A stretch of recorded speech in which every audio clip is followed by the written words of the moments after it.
There is more school shootings happening. Pisses me off. Let's start with Magruder. Let's start with Minneapolis, St. Paul.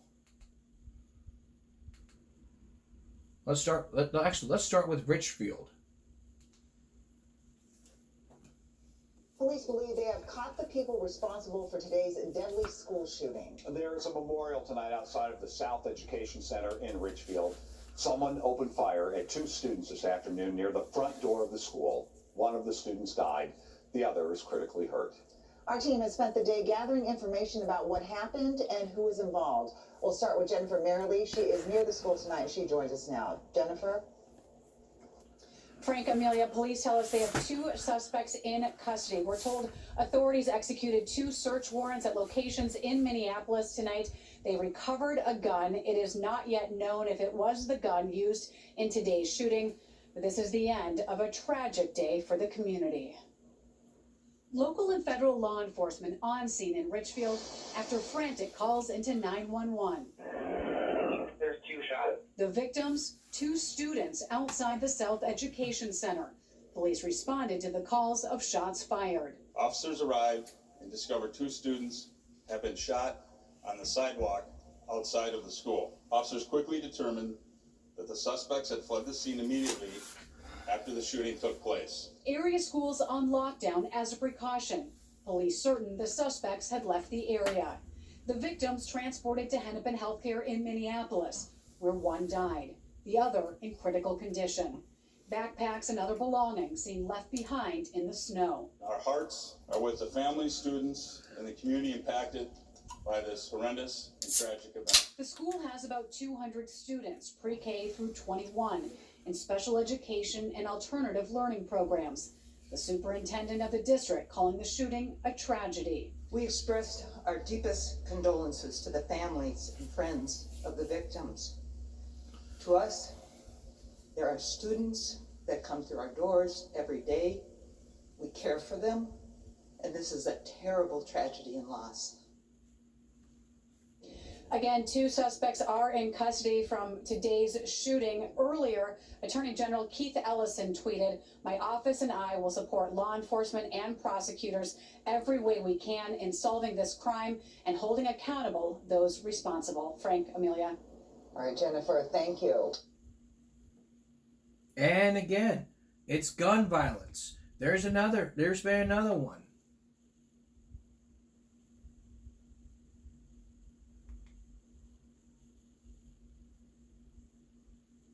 Let's go to ABC, 23 ABC. Combing through crime scenes at 2 schools. A suspected gunman in custody after 2 officers were killed in an active shooter incident at a college in Virginia. And 2 suspects involved in a deadly shooting at a school in Minnesota are now in custody. John Lawrence has the very latest. I want to get you quicker. This is a tragic day in the city of Richfield. 1 student has died and another is critically injured after both were shot on the sidewalk outside of the South Education Center School in Richfield, Minnesota, Tuesday afternoon. The suspects had fled the scene immediately after the shooting took place. The school district's superintendent says hearts are heavy across the community. There are students that come through our doors every day. We care for them, and this is a terrible tragedy and loss. In Virginia, Bridgewater College tweeted for students to not be alarmed and to listen to officers' instructions as law enforcement officials moved through buildings on the campus Tuesday afternoon after an active shooter alert sent the school into a shelter-in-place order. What happened here today is senseless and tragic. It's heartbreaking. Virginia State Police tweeted a suspect is in custody, and a campus law enforcement officer and campus safety officer have both been shot. Unfortunately, the 2 officers did succumb to their injuries on campus. I want to offer our condolences, our prayers, our very hearts to JJ's family and to John's family. Words will never be enough to express our sadness and our grief. Our anguish is felt so deeply because the entire Bridgewater College community is a family too. And that will be our greatest strength in the days and weeks ahead. I'm John Lawrence reporting. It makes me sick that we had to hear stuff like this.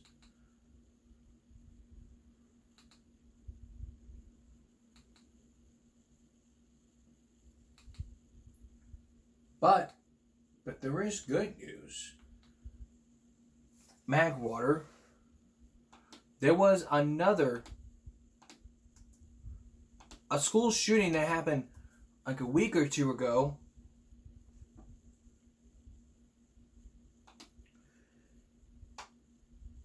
In Magwater. I don't know if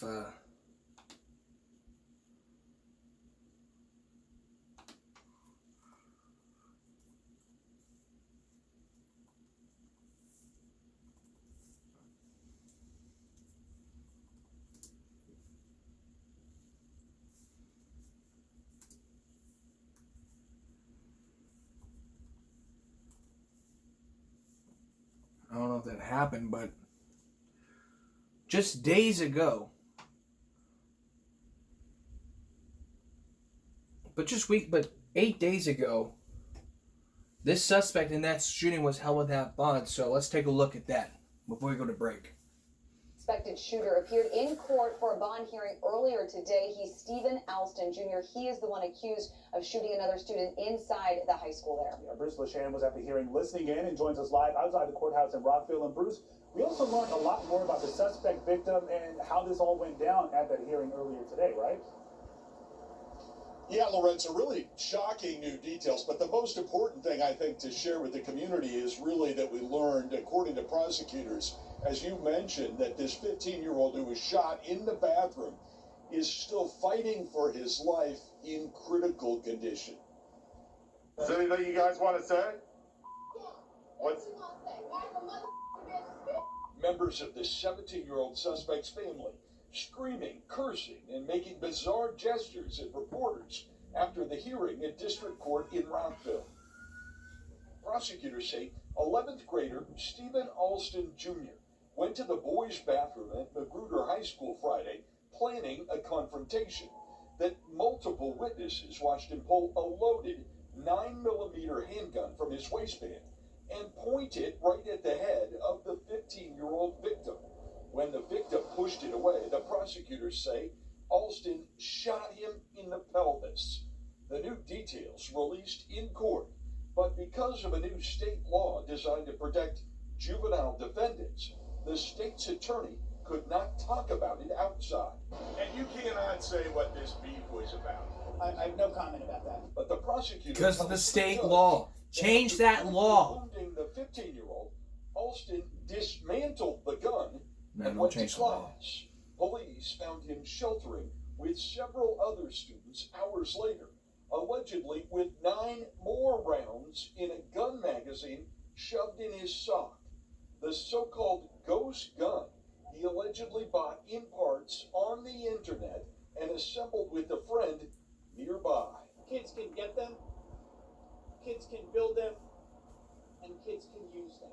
A public defender asked the judge to send Alston home with his family on 24-hour detention, but the judge denied that motion, saying there is clear and convincing evidence that Alston is a threat to the community. There will be profound consequences to anyone who brings a gun into our schools. Exactly. The public defender also asked the judge to transfer Alston, to order him transferred from an adult detention center, where he is now, to a juvenile facility. The judge agreed to issue that order. For now, Alston is charged as an adult, but there is likely to be a hearing very soon to determine if he should be sent down to juvenile court as well. Live in Rockville, Bruce Leshan, WUSA 9. It's just so sad and awful all around. Bruce, thank you so much. Now that we got the shooting out of the way, let's continue on. When we return, there were arrests made in that Minnesota school shooting. In other words, we're gonna hear from the police about the arrest, and then later Pfizer, the company that made the vaccine, issues an emergency to the FDA about everyone wanting to get the vaccine. Like when toddlers to 6 months old We're going to hear what Pfizer has to say when we return. Continuing our look on these two school shootings that happened. We've heard from one person from another school shooting that an arrest was made. Because he's a juvenile, but a state law forbids him from talking about it. But now, as this comes to an end, there's been an arrest. So let's take a look. Police believe they have caught the people responsible for today's deadly school shooting. There is a memorial tonight outside. Oh wait, we already watched at that. the South Education Center. We already watched that. I'm sorry, folks. But there is another one happening. But there are new details. So let's take a look at these new details. Mine's Bill Keller. Good morning, Bill. What's the latest on this situation? Well, this was a very quick-moving investigation. In fact, last night police conducted simultaneous search warrants from a couple of homes in neighboring Minneapolis. This is a first-ring suburb here, Richfield. They arrested two suspects and recovered a handgun believed to be used in this deadly school shooting. It happened around noon yesterday. This is the South Education Center. Police say that these two victims were actually on the sidewalk behind me when the gunfire opened up. It killed a 15-year-old. A second teenager, as you say, is in critical condition. The shooting also leaving a frightening and chaotic scene here outside of the school. It serves about 200 students. They offer special education programs. There's also an alternative high school here. That school understandably put on lockdown as worried parents gathered yesterday at the nearby park. A couple of hours later, those students were probably put on buses to be reunited with their parents, but certainly some tense moments. In fact, last night, community members gathered to remember those two victims of the shooting. One of them is a boy named Jamari Rice. He was a sophomore. He had just transferred to school from a neighboring high school where he played varsity football. And it is also interesting to note his father is actually a well-known activist in the Twin Cities who is currently in jail charged with harassing the judge involved in the Kim Potter trial. She was the Brooklyn Center police officer who shot and killed Dante Wright. No reason to believe these two are connected, but we could learn more. A school had been canceled both today and tomorrow while they mourn this tragedy. But again, we could learn more as they plan on holding a police press conference later today to update us on the very latest on this case. Back to you. Bill, any information on a possible motive? No, it is too early. We have not heard it. That's something we're hoping to hear from police later today. Again, kind of odd or interesting or coincidental that the victim in this case is the son of an activist who is currently kind of involved in a high-profile incident, but it's unclear whether those two are connected. All right, Fox 9's Bill Keller, thank you so much for joining us this morning. And there's probably new developments on, but we're gonna hold off on those developments. In the meantime, there are 6 threats, some from yesterday, and there's one from today. Let's look at the one from today. And this is an update. Church official also closes. Threats of violence led by voicemail and text at the community charter school prompted the cancellation of classes Wednesday. A search of the property in a neighboring church and an investigation involving the FBI. This is what the Undersheriff James Savage. A Facebook post to the Cook County High School page indicated that administrators discovered a text message and voicemail to the main phone line earlier this morning.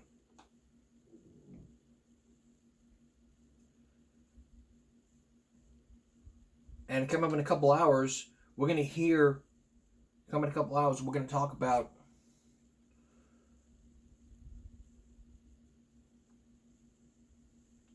we're gonna hear from Bola Gabby DeBoe, who talked with Savage and Cook County School and the spokesman Jason Carr. That's in a couple hours, so we'll have that for you coming up on Friday.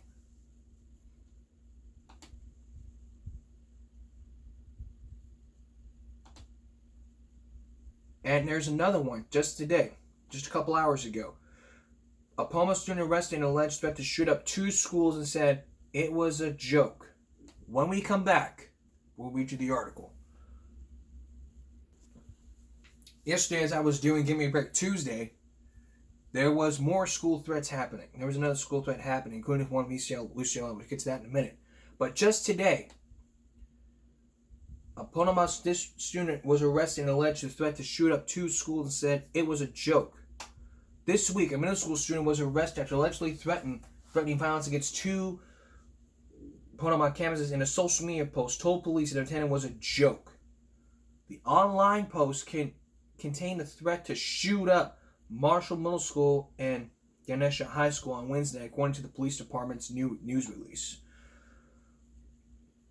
But the students and the parents alerted the school district administrators of existence Monday evening, triggering an investigation by the resource officers. A further investigation determined that the minor didn't have access to any firearms. There was no danger to children at the 2 schools. No additional details were released by the incident, which remains under investigation, and we'll bring you up to date as it continues. Now, a lecturer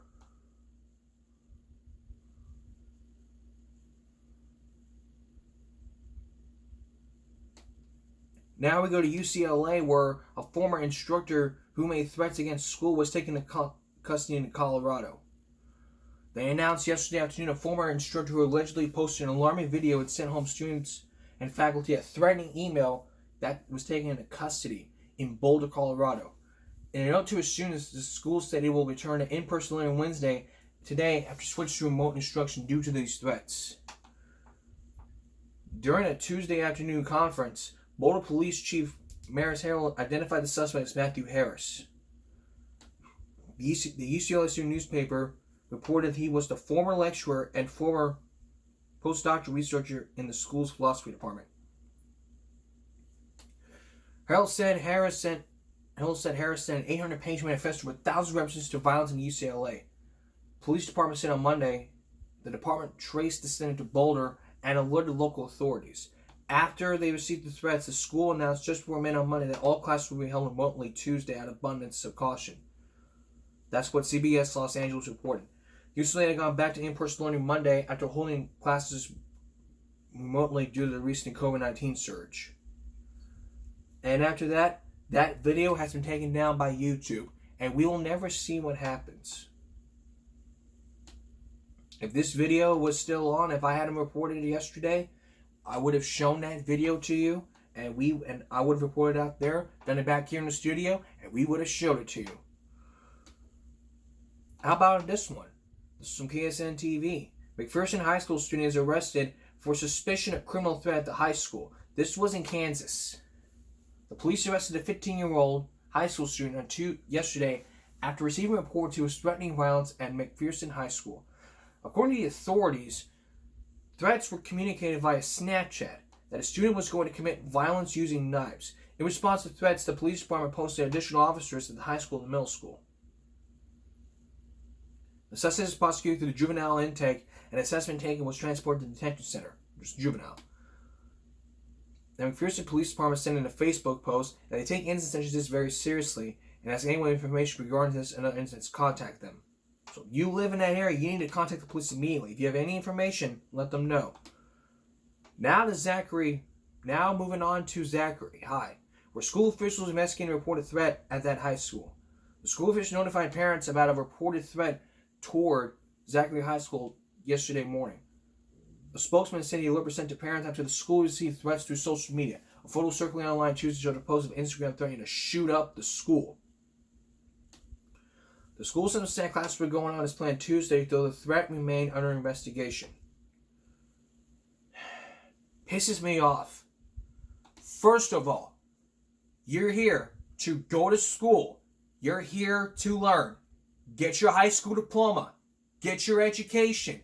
Get on with your life. That's what I want to see happen, but you keep doing things that interrupt that process. And this is one of those things that interrupts the whole process. School shootings, school threats, violence. And also yesterday, the WCAX said they're investigating 2 threats. Authorities investigating threats. And police said they arrested an 18-year-old. This was the teen they accused of making threats against the Vermont school. It happened yesterday. while I was doing Give Me a Break Tuesday. Travis is due in court in March, including criminal threatening and public false alarms. A teenager faces charges of allegedly making threats against a Vermont school.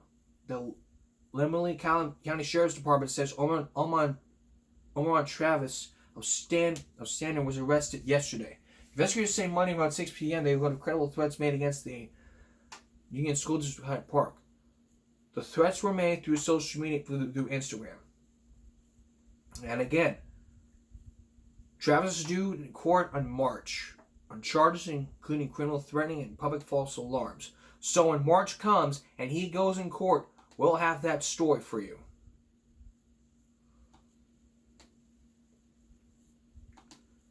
Pisses me off. And just 4 hours ago, a California bill would mandate school officials to search students' property under credible threat of violence. California student ministry could be required to gather firearm information when registering students and search of students' property in the event of a credible violent threat, according to a new gun safety bill. This is reported by the senator, but I'm not going to go into this. Go into the law, but I'm going to give you a portion of the Senate Bill 906. State Department of Education, Department of Justice development model for public charter schools require parents and guardians to open and register public for students charter to disclose where the firearms in the student's home may provide details of ownership storage. Requires schools to include information. Pointers authority several California gun safety laws. Alright, now that we got the threats out of the way, when we return, COVID. Real quick before we continue with COVID, could this happen? Well, it could. 6.26 million, 30 plus 35,000. In the state of Texas, 79,000 plus 958, which were over 80,000 deaths. In Oasis County, 87,265 plus 361. 13,378 plus 6. As for the vaccine, as for the tests, 22% positive.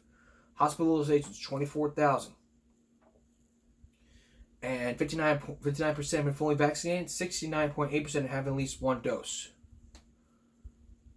Okay, now what about Flower Bluff ISD? Well, they should have updated it. They should have updated yesterday. Let's find out. 3 high school students, 0 high school staff. 3 junior high students, 0 junior high staff. 2 elementary students, 2 elementary staff. 1 elementary student, 0 elementary staff. 0 primary, 0 staff. 1, 0, 3 zeros. That makes it 3. Total cases, 194. That makes it the grand total. That's just 194. Again, I've been telling you guys these tips throughout the past 2 years. Make sure masks, very important. Masks are very important. Nose, not down here, no down here. Social distance. It is 6 freaking feet. 4 feet, okay. Hand washing, sanitize your hands. If you're in school, disinfect your area, disinfectant wipes, paper towels, everything. Wash your hands. 110 degrees, hot water. Stop spreading germs. You're on transportation, it's the same thing. Make sure you wear your mask and social distance. If you've got your mask, we'll provide one for you. If you're under 2, no mask. If you have a medical condition, let them know. Because it's a big violation of the ADA. Friday on the broadcast, Pfizer's plan for the FDA to approve everyone getting the vaccine. That includes babies, toddlers, 6-month-olds, etc. But could it pose a health risk? That's on Friday. That's all of his Dish Give Me a Break Wednesday. We'll see you again for Give Me a Break Friday. Another Archie Mask coming up. Make sure that you're staying warm. If the power goes off, they'll give you a call. For all of us here at YouTube, have a good night.